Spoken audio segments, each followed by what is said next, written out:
nós vamos ver nessa videoaula princípios básicos da experimentação e também algumas estatísticas descritivas que são muito importantes para os experimentos agrícolas. Então vamos lá. Bom, os princípios básicos da experimentação. Primeiro deles, fator. O que é um fator? Fator é aquilo que se aplica a um ensaio de forma não homogênea. O que é isso? Quando nós temos um experimento, nós vamos aplicar alguma coisa. Em outras palavras, fator seria o tratamento que nós vamos aplicar. Então, se nós vamos aplicar um método novo de controle de pragas, por exemplo. Então, esse método novo é um fator que vai ser comparado com um tratamento padrão, tratamento testemunha. Então, nós temos um fator que é o novo método de controle de pragas.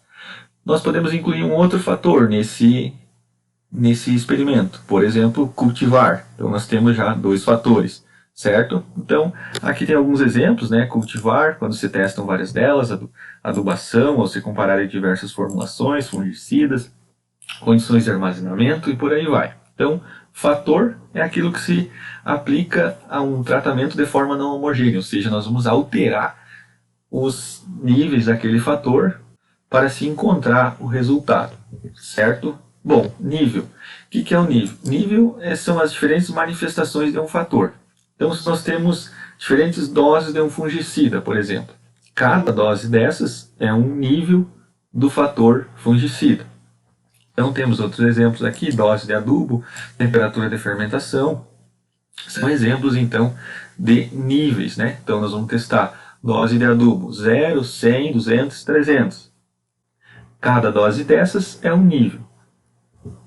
Tratamento. Tratamento muito parecido com o fator, então é cada um dos níveis de um fator.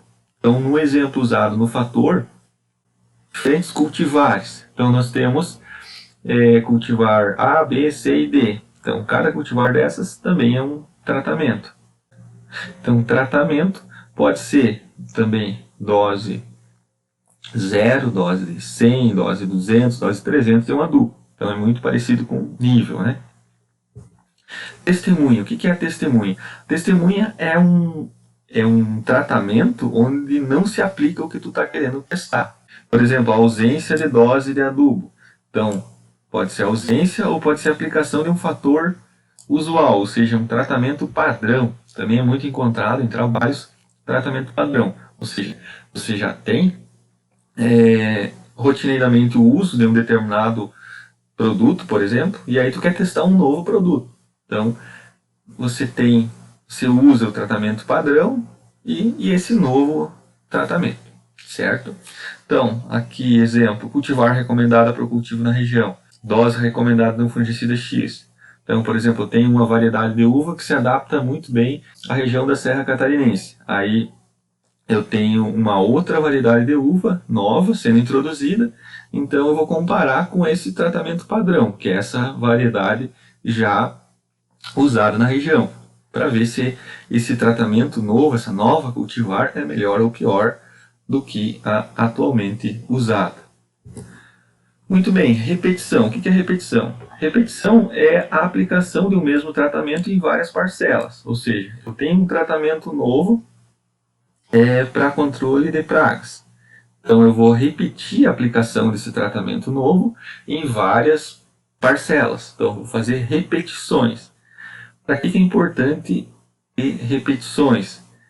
Quando nós fazemos um experimento, a gente tem o problema do erro experimental. Então nós não conseguimos manter estritamente as mesmas condições para todas as unidades experimentais, só diferir o tratamento. A gente tem que buscar isso, mas ocorre que alguma variaçãozinha acaba acontecendo. Então nós temos esse problema. Então, com as repetições, nós conseguimos, através da análise estatística, avaliar o quanto ocorreu de erro experimental e se, com os dados obtidos, é possível chegar a uma conclusão que o tratamento A é melhor que o tratamento B, por exemplo. Ou o erro é tão grande a ponto de não chegar-se a uma conclusão.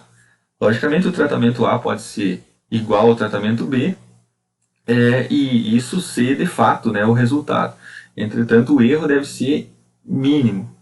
Então, se minimiza o erro usando repetições. Bom, casualização. O que é a casualização? É a distribuição dos tratamentos pelas parcelas por meio de sorteio.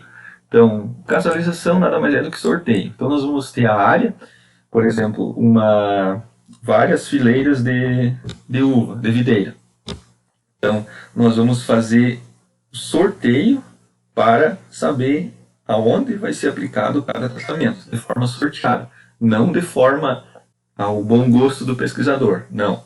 Então tem que se sortear para garantir que os erros sejam independentes, ou seja, que o erro entre as parcelas vai estar beneficiando ou piorando algum tratamento, mas de forma aleatória. Controle local, então o que é esse controle local? Ele deve ser usado quando a área experimental é heterogênea. E aí nós temos um delineamento, chamado bloco do acaso, que ele é usado para fazer esse tal de controle local. Então o delineamento, o que é o delineamento? É um esquema, né, um arranjo do experimento para fazer a distribuição dos tratamentos. E aí nós veremos na aula seguinte sobre os tipos de delineamentos e qual que é a situação em que se deve usar cada um deles. Muito bem. Blocos. Então, blocos é um conjunto homogêneo que contém todos os tratamentos. Então, quando nós temos uma área experimental heterogênea, por exemplo, um pomar, então nós temos pequenas diferenças entre regiões daquela quadra que nos levam à necessidade de usar blocos. Então a gente faz blocos casualizados, então cada bloco ele vai ser homogêneo, ele vai ter uma homogeneidade de todos os fatores, e entre os blocos terá uma certa variação pequena, mas que não vai influenciar na resposta dos tratamentos. Não vai influenciar de forma a te conduzir a concluir algo errado.